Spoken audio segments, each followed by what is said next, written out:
Olá e sejam muito bem-vindos a mais um episódio aqui na Sopa de Tracy. Eu espero que a vossa semana esteja a correr da melhor forma e no episódio de hoje venho contar-vos a minha história do luto, como é que eu vivi todo este processo com a morte da minha mãe.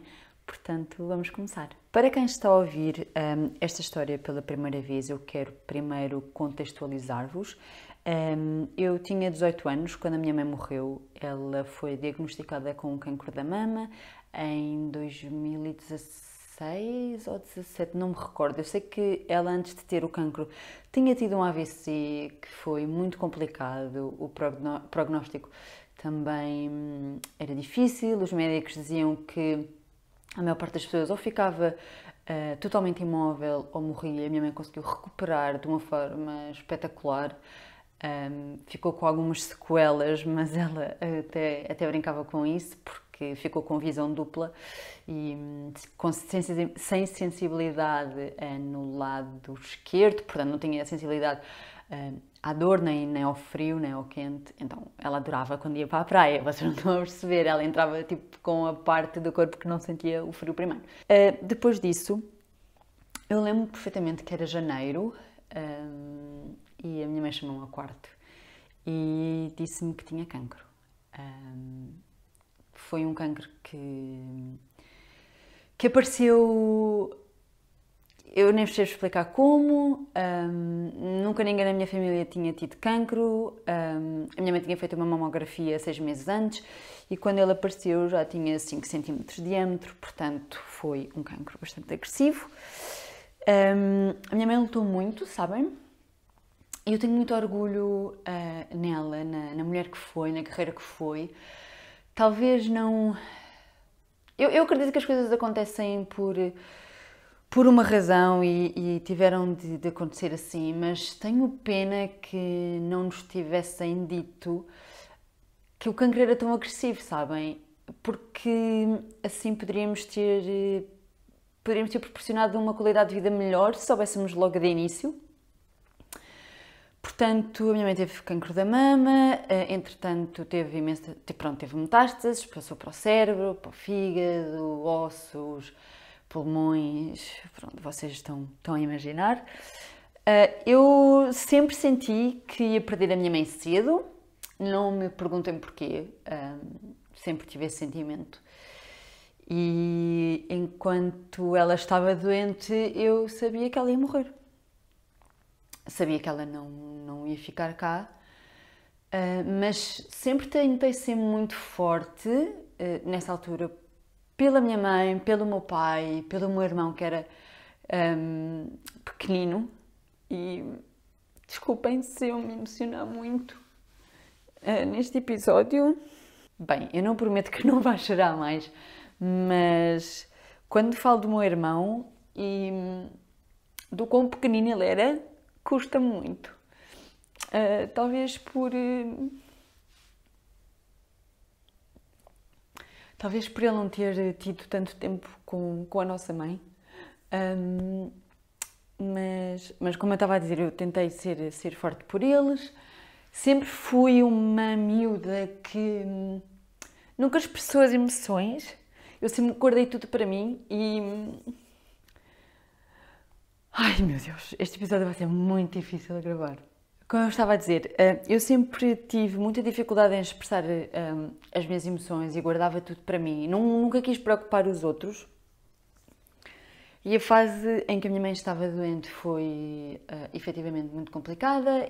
Para mim, por a ver naquele estado, eu não sabia como gerir aquilo, metia uma máscara e estava tudo bem, mas nunca esteve internamente. E foi difícil fazer esse caminho sozinha, porque ainda hoje em dia é uma coisa que eu tenho estado a trabalhar, e o Fábio, que é a pessoa que me conhece melhor que ninguém, sabe disso. É muito difícil para mim expressar-me por palavras, muito difícil. Isto agora não tem nada a ver com o episódio, mas é para eu vos conseguir explicar. Muitas vezes eu estou em casa e o Fábio sabe que faço alguma coisa, mas eu tenho mesmo dificuldade em meter cá para fora. Está muito melhor do que estava antes, mas eu sei que é das coisas que eu tenho a melhorar. E efetivamente essa altura da minha vida foi complicada. E eu lembro-me, agora indo um bocadinho mais para a frente, na altura que ela morreu, eu lembro-me que estava sempre a adiar ir ver a minha mãe ao hospital.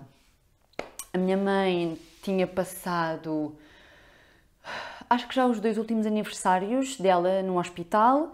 Eu lembro-me que quando ela foi de urgência, porque acordou aos gritos, com dor de cabeça, isso foi quando a metástase já estava no cérebro, o meu pai chegou a casa e disse que a médica tinha informado que a minha mãe não ia chegar até ao Natal, porque os meus pais iam fazer 25 anos de casados e a médica disse-lhe que ela não ia chegar até essa altura. A minha mãe estava internada e eu, lá está, tentava colocar uma máscara e estava tudo ok, ela vinha para casa, apesar de eu ter aquele sentimento de que não, eu sei que a minha mãe vai morrer. E lembro-me que eu ia visitar a minha mãe depois de, não sei quantos dias de não a ver, ia visitá-la ao hospital. E lembro-me tão bem deste dia. Na noite anterior, o meu irmão dormiu comigo, dormimos na cama dos nossos pais e ele disse-me: estou com um mau pressentimento. E eu disse: não sejas parvo, não digas essas coisas. E fomos dormir.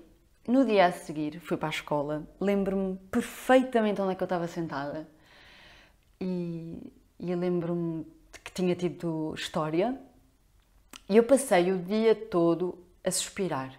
E eu nunca me tinha acontecido. Eu passei o dia todo a fazer estes suspiros. Fui para casa e eu sabia que nesse dia ia visitar a minha mãe. Lembro-me que estava na secretária a estudar e o meu pai liga-me e disse: olha, a mãe está em coma, não venhas. Porque o meu pai não queria que eu visse a minha mãe assim. E eu disse: não, eu vou. Fui vê-la e lembro-me que levei uma amiga na altura, ela foi comigo e estava também lá uma prima minha. Eu fui ver a minha mãe e ela estava na cama do hospital com uma máscara de oxigênio. E a única coisa que eu ouvia era a respiração dela e era uma respiração muito, como é que eu vou te explicar, muito forçada. Eu percebia que ela estava cansada. E fui ao pé dela e falei com ela, disse que gostava muito dela. Eu disse que gostava muito dela e saí do quarto. E uma das coisas que eu faço quando estou nervosa, quando não me sinto confortável, quando é uma situação tão forte para mim que eu não sei lidar, eu começo-me a rir. E a Rita, que é a minha psicoterapeuta, já me explicou porque é que isso acontece. É uma forma do meu corpo conseguir lidar com a situação e de não a fazer tão in your face, sabem? E eu lembro-me que saí do quarto do hospital, fui ter com a minha amiga que estava comigo e pronto, saímos do hospital, fomos para a rua. Entretanto, subimos e eu vi a minha prima a chorar e percebi que a minha mãe tinha estado à minha espera para eu me conseguir despedir dela. Eu lembro-me de ter chorado uns 10 segundos e depois fiquei num estado de anestesia que eu nunca mais consegui ter esse sentimento, passado estes 12 anos. Eu estava completamente dormente, eu só me ria. Eu lembro-me dessa minha amiga olhar para mim e perguntar: reages? Eu não conseguia reagir.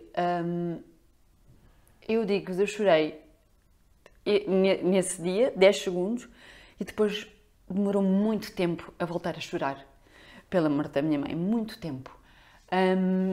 Entretanto, o meu pai também estava no hospital e a minha mãe apertou-lhe a mão antes de morrer. Foi tudo assim uma coisa muito... Eu sei que, eu agora olho para trás e sei que ela efetivamente se despediu de nós. Depois tivemos todo o velório e imaginem, eu tinha 18 anos quando isto aconteceu, portanto estava numa altura como qualquer adolescente, 18 anos, já me sinto adulto, mas tinha uma responsabilidade muito grande. Eu nunca tinha tido, para além de um primo meu, nunca tinha tido uma morte tão próxima. Eu nunca tinha ido a um funeral. E foi a primeira vez que eu fui ao funeral e ao velório da minha mãe. Lembro-me que no velório, no funeral, eu não chorei. E as pessoas têm muita dificuldade em lidar com a ausência de choro. Eu cheguei a ouvir comentários de ela não chora, não gosta da mãe. E eu gostava de vos dizer que o luto é diferente para todas as pessoas. Todas as pessoas. Eu tive um luto totalmente diferente do luto que o meu irmão teve. E é ok não chorar. É ok uma pessoa ter outro escape. Nós não temos todos de ter este sentimento, este luto da mesma maneira. Portanto, o facto de eu não chorar não quer dizer que eu não amasse a minha mãe. Entretanto, os anos a seguir foram muito... talvez de negação, sabem? Eu às vezes dava por mim a pegar no telefone e a marcar o número da minha mãe ou a meter um lugar na mesa porque ela ia lá estar. E acho que foi complicado. Foi uma altura que eu não... Lá está, tinha 18 anos e queria falar com a minha mãe, queria lhe contar as coisas que aconteciam na escola, os planos que eu tinha. E foi difícil para mim saber que não ia ter mais. Mas também estou muito grata ao meu pai, porque o meu pai foi... eu nem sei explicar. O meu pai foi um pai fantástico, que de repente se viu com 2 filhos, e com uma filha adolescente e com um filho de 11 anos. Portanto, o meu pai é o meu herói. A sério. E pronto, como eu estava a dizer, foram uns anos complicados para mim, pelo menos 2 anos. Entretanto, o Fábio já existia na minha vida e falar sobre... Imaginem, eu nunca tive problema em falar sobre a minha mãe. Só que eu não queria chatear os outros, sabem? Não queria preocupar as outras pessoas. E durante muito tempo tive essa dificuldade e olho para trás e sei que o Fábio também sofreu muito com o não saber o que é que se passava comigo. Mas é uma coisa que eu tenho vindo a trabalhar e, como eu vos disse, está a melhorar. Com este episódio todo, eu, nesses anos, tornei-me uma pessoa mais fria. Não estava disponível para lidar com o problema das outras pessoas. E talvez fosse egoísmo da minha parte, mas eu olhava e via notícias e pensava, não quero saber. Eu só queria saber de facto não ter a minha mãe e não queria saber do que é que os outros estavam a passar. E isso tornou-me, nesses anos, uma pessoa efetivamente fria, que não sabia aceitar que os outros também tinham dor. Eu queria ser vista e queria que as pessoas percebessem aquilo que se estava a passar, apesar de eu não o expressar. E agora olho para trás e penso, todos nós temos problemas, portanto, e todos os problemas são válidos. E nessa altura eu não tinha essa consciência. Agora, claro que tenho. E sou muito mais emotiva do que era antes, tenho muita mais empatia pelas pessoas, pelos problemas, consigo-me pôr na pele do outro, mas acho que tive de passar por este processo, sabem? De frustração, de frieza, de egoísmo, para conseguir agora colocar-me nos sapatos das outras pessoas e saber que elas também têm dor, que também têm problemas e que se precisarem eu vou estar cá. E foi uma das coisas que este processo da morte da minha mãe me trouxe. Aprendi também que nós levamos as coisas como garantidas, sabem? E contra mim eu falo, é uma coisa que eu digo muito no Instagram. Por favor, digam às pessoas que estão à vossa volta o quanto vocês gostam delas, sabem? Eu olho para trás e penso assim, epá, mas porquê que eu não disse à minha mãe mais vezes que a amava? E houve uma altura que eu tinha um arrependimento muito grande. As pessoas perguntavam, tens algum arrependimento? Qual é que é o maior arrependimento da tua vida? E eu dizia muitas vezes que o maior arrependimento que eu tive foi o de não ter ido ao hospital mais cedo para falar com a minha mãe. Foi uma coisa que eu agora já fiz passos com, mas durante muito tempo tive mesmo um bocado de raiva de mim por não a ter ido visitar e por não ter falado com ela. Mas isto de nós dizermos às pessoas o quanto amamos é muito importante, porque nós vivemos uma vida tão rápida e estamos sempre preocupados com o que é que vamos fazer, estamos preocupados com coisas, eu não quero dizer supérfluas, mas acaba por ser. E eu acho que quando passamos por algo assim, começamos a ver a vida com outros olhos e com outro significado, porque eu sei que nós não vamos durar todos para sempre e a morte não tem de ser uma coisa má. Eu acho que a sociedade dá uma conotação negativa à morte e não tem de o ser.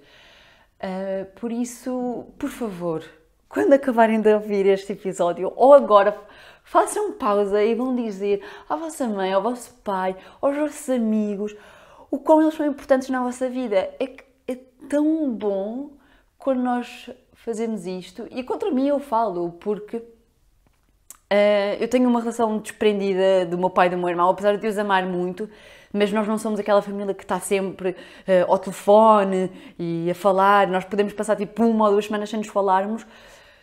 E eu tento combater isto, sabem? Pelo menos dizer uma vez, olha, tudo bem, gosto muito de ti, mas é a nossa relação e sempre foi assim que fomos, mas eu contra mim falo, era o que eu estava a dizer, que é mesmo que isto seja implementado em todos nós e que estejamos gratos também pelas pessoas que temos ao nosso lado, que é muito, muito importante. A minha mãe morreu há 12 anos, faz este ano, 12 anos, em outubro, e só há bem pouco tempo é que eu sei que o meu luto está feito. Eu pensava que já o tinha feito, mas estava errada. E pensava que ia conseguir fazer sozinha. Não consegui e está tudo bem, ninguém anda aqui numa corrida para ver quem é o mais forte.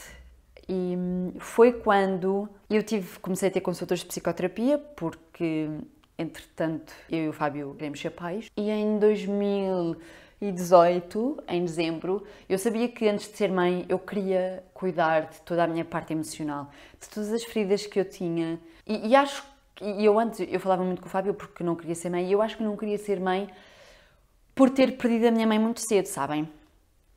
E isto bloqueava-me. E foi em dezembro, a Joana aconselhou-me a Rita, que é psicoterapeuta, e que eu estou tão, tão grata.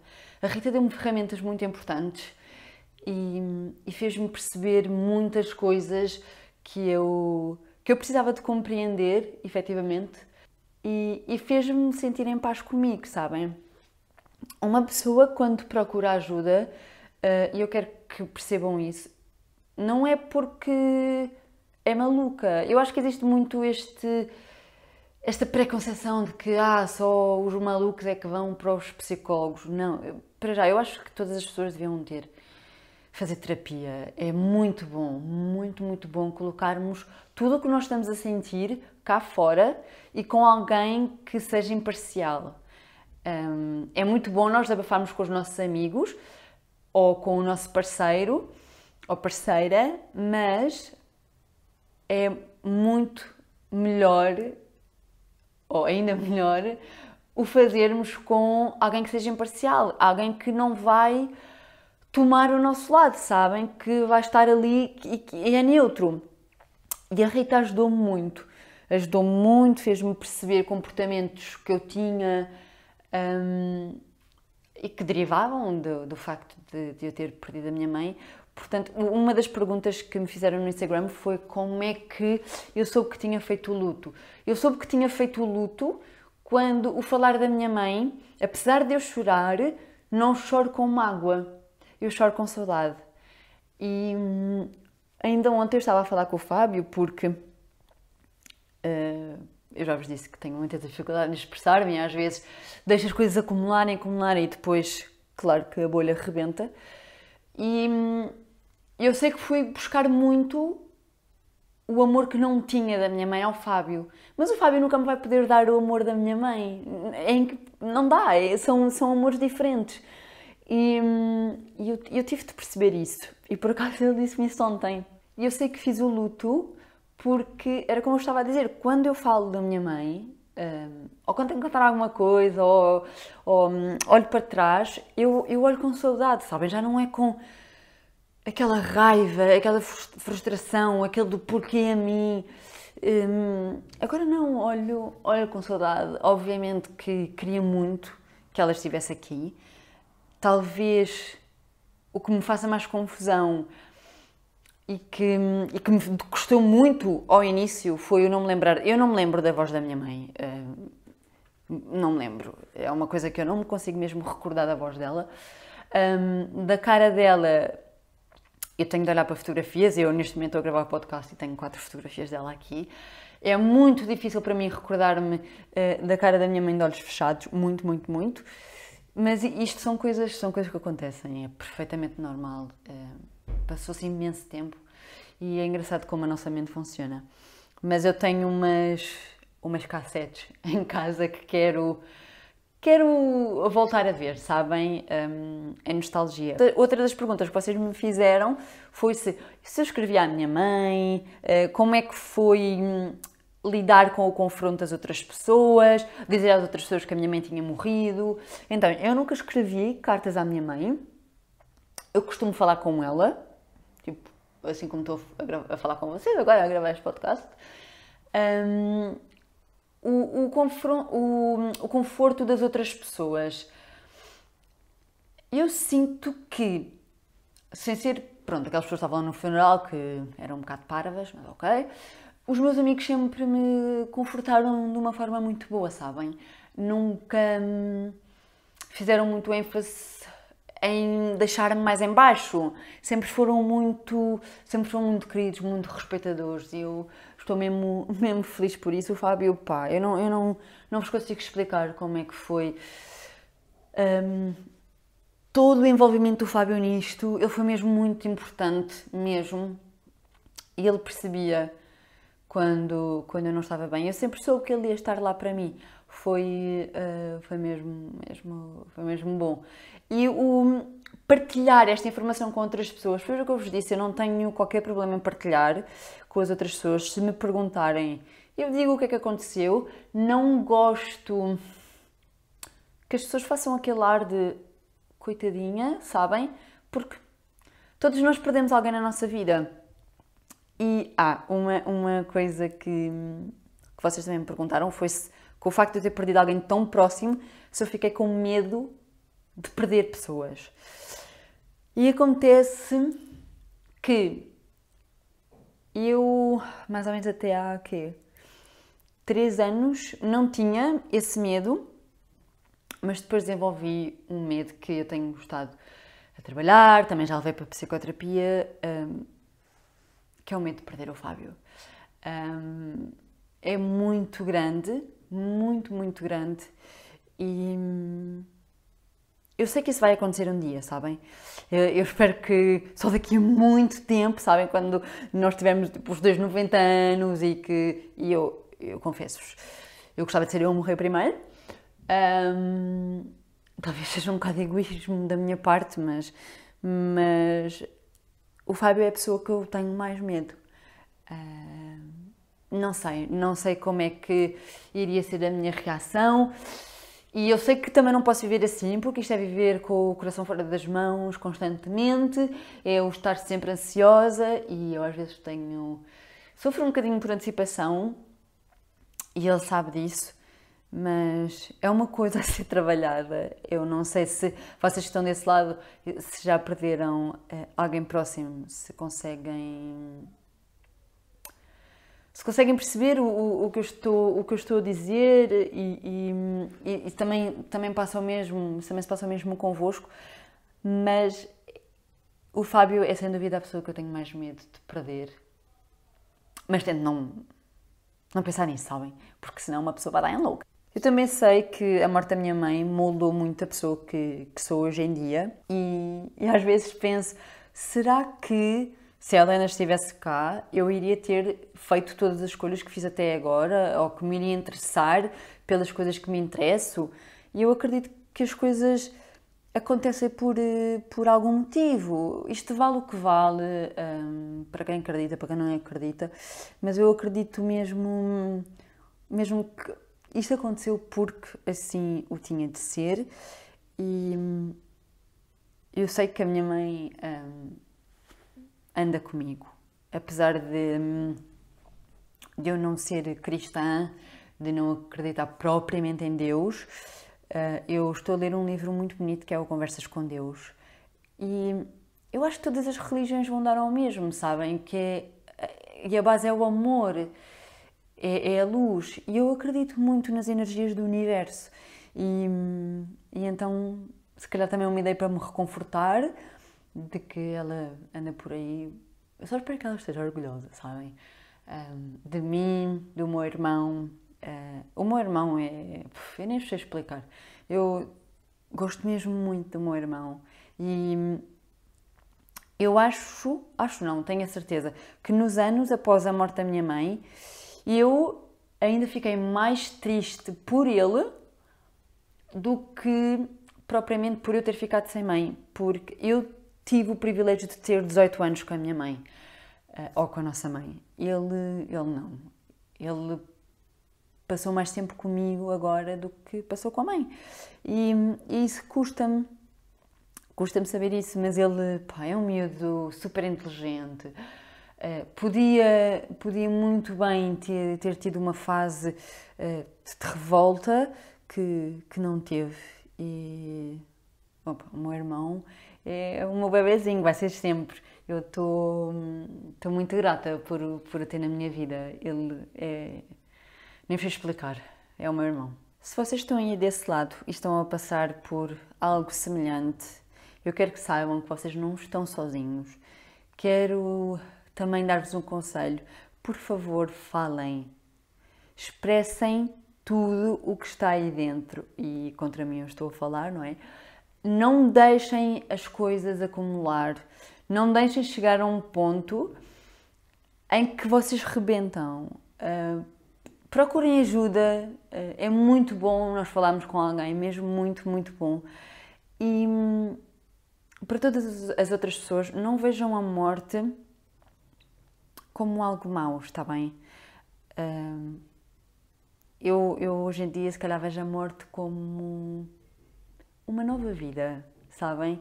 Nenhum de nós sabe o que é que está para além da morte, portanto, é um mistério. E nós podemos ver a morte como uma coisa bonita.